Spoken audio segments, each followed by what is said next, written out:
mo ba, Miss Joy, itong si Jenny nung high school, nako, lumba-lumba yan. Ang laki niya talaga. Tapos, madalas tinutukso siya ng mga kaklase ko na, Miss Piggy! Miss Piggy! Kawawa nga eh. Tapos ako palagi nagtatanggol sa kanya kasi ako yung mas matangkad. Kaya mula na, naging mag-best friends na kami.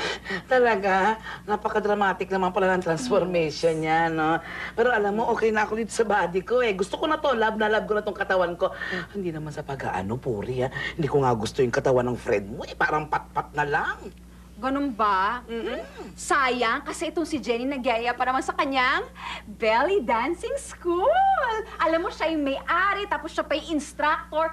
Nako, ito daw talaga yung sikreto na kanyang slender body. Oh, no, thanks. Pagkasabi, thanks na lang, thanks. Miss Joy naman, meron pa naman daw free trial tayo mga girls dito sa office. Ano ba?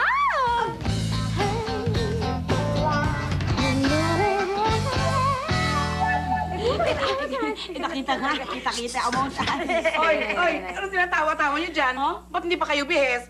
Free trial starts in 30 minutes. Naku, Miss Joy, pasensya na. Hindi na kita na-text agad kasi uuwi pala ako ng maaga today. Ay, by the way, ingat sa pagsakay sa magic carpet, ha? Baka malaglag ka eh.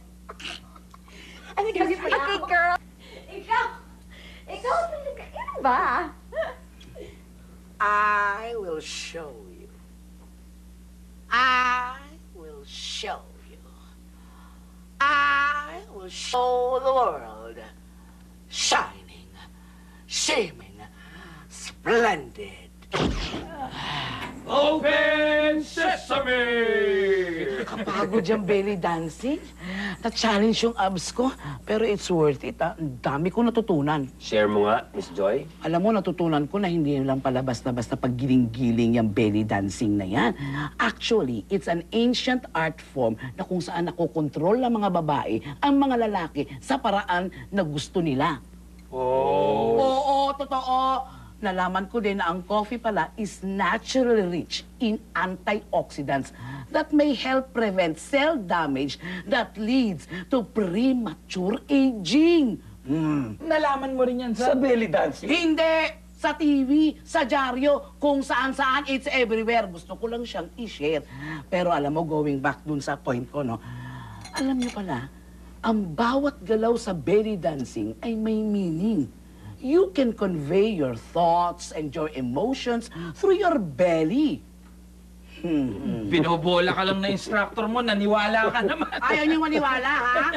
I will convince you through my belly dancing. Try us. Okay, Yes, sige, come on. sige. Okay, ha? Ha? JC, pahingi ng coffee. Harvey, akin ang bag ko. Sylvia, tapusin mo ang aking report. Serge, do my grocery. Charm, linisin mo ang table ko. And the rest of you guys, watch me. Excuse me.